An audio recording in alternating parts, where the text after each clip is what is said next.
Hi friends, ഇന്നത്തെ നമ്മുടെ recipe അയില മുളകിട്ടതാണ്. ആദ്യം ഒരു ചട്ടി അടുപ്പത്ത് വയ്ക്കുക, അതിലേക്ക് കുറച്ച് ഓയിൽ ഒഴിച്ചു കൊടുക്കുക. പിന്നെ അതിലേക്ക് കുറച്ച് വലിയ ജീരകവും പിന്നെ ഇഞ്ചിയും വെളുത്തുള്ളിയും പച്ചമുളകും കറിവേപ്പിലയും കൂടി ചേർത്ത് കൊടുക്കുക. എന്നിട്ട് നല്ലൊന്ന് വഴറ്റിയെടുക്കുക, നല്ല രീതിയിൽ വഴറ്റിയെടുക്കുക. ഇനി അതിലേക്ക് ഒരു കഷ്ണം സവാള ചേർത്ത് കൊടുക്കുക, പൊടിയായിട്ട് അരിഞ്ഞ് ചേർത്ത് കൊടുക്കുക. പിന്നെ ഒരു പകുതി തക്കാളി കൂടെ ചേർക്കാം.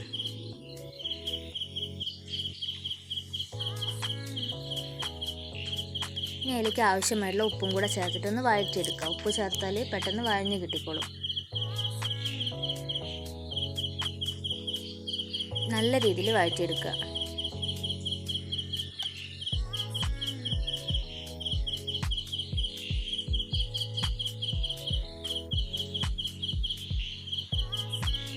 തക്കാളിയൊക്കെ ഒന്ന് നല്ല ഉടഞ്ഞ് കിട്ടണം കേട്ടോ, അതുവരെ നമുക്കിത് വഴറ്റിയെടുക്കാം.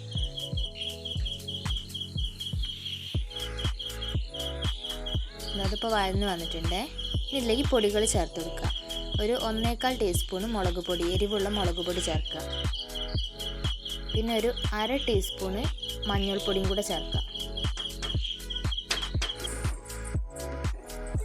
ഇനി ഇതിലേക്ക് ഒരു ടീസ്പൂണ് കാശ്മീരി മുളക് പൊടി ചേർക്കുക. ഇനി അതൊന്ന് വഴറ്റിയെടുക്കുക. നന്നായിട്ടൊന്ന് ഉടഞ്ഞ് കിട്ടണം കേട്ടോ, തക്കാളി നന്നായിട്ടൊന്ന് ഉടഞ്ഞ് കിട്ടണ വരെ വഴറ്റി കൊടുക്കുക.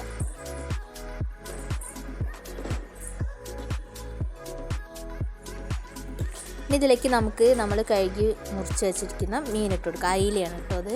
ഒരു വര ഇട്ട് കൊടുക്കണം അതിൻ്റെ, എന്നാൽ മസാല നന്നായിട്ട് പിടിച്ചോളും. ഇതൊന്ന് നമുക്ക് മിക്സ് ചെയ്യാം, കാരണം ഈ മീനിലേക്ക് ഈ മസാല ഒന്ന് മിക്സായി കിട്ടട്ടെ. ഇനി ഇതിലേക്ക് കുറച്ച് പുളിവെള്ളം ഒഴിച്ചു കൊടുക്കുക. പുളി പിഴിഞ്ഞിട്ട് അതിൻ്റെ വെള്ളം ഒഴിച്ചു കൊടുക്കുക. ഇതൊന്ന് ഇളക്കി കൊടുക്കുക. നമ്മൾ ഇളക്കിയിട്ട് ഉപ്പ് പോരാ തോന്നുകയാണെങ്കിൽ ഇട്ട് കൊടുക്കുക കേട്ടോ. നന്നായിട്ടൊന്ന് ഇളക്കി കൊടുക്കുക. ഇതൊന്ന് അടച്ച് വെച്ചിട്ട്, മീനൊന്ന് വേവണമല്ലോ, ഒന്ന് അടച്ച് വയ്ക്കുക. ഇതിപ്പോൾ വെന്തിട്ടുണ്ട്, നല്ല രീതിയിൽ വെന്തിട്ടുണ്ട്. ഇനി ഇതിലേക്ക് കുറച്ച് മല്ലിച്ചപ്പും കറിവേപ്പിലയും കൂടെ ഇട്ട് കൊടുക്കുക. നമ്മുടെ അയില മുളകിട്ടത് റെഡി ആയിട്ടുണ്ട് കേട്ടോ. അപ്പോൾ ഇന്നത്തെ റെസിപ്പി ഇത്രയേ ഉള്ളൂ. എല്ലാവരും ലൈക്ക് ചെയ്യുക, ഷെയർ ചെയ്യുക. കൂടാതെ ചാനൽ സബ്സ്ക്രൈബ് ചെയ്യാത്തവരുണ്ടെങ്കിൽ സബ്സ്ക്രൈബും ചെയ്യണേ. നമ്മൾ വീഡിയോ കാണുമ്പോൾ തന്നെ ലൈക്ക് ഇടാൻ മറക്കരുത് കേട്ടോ. എന്നാൽ ശരി.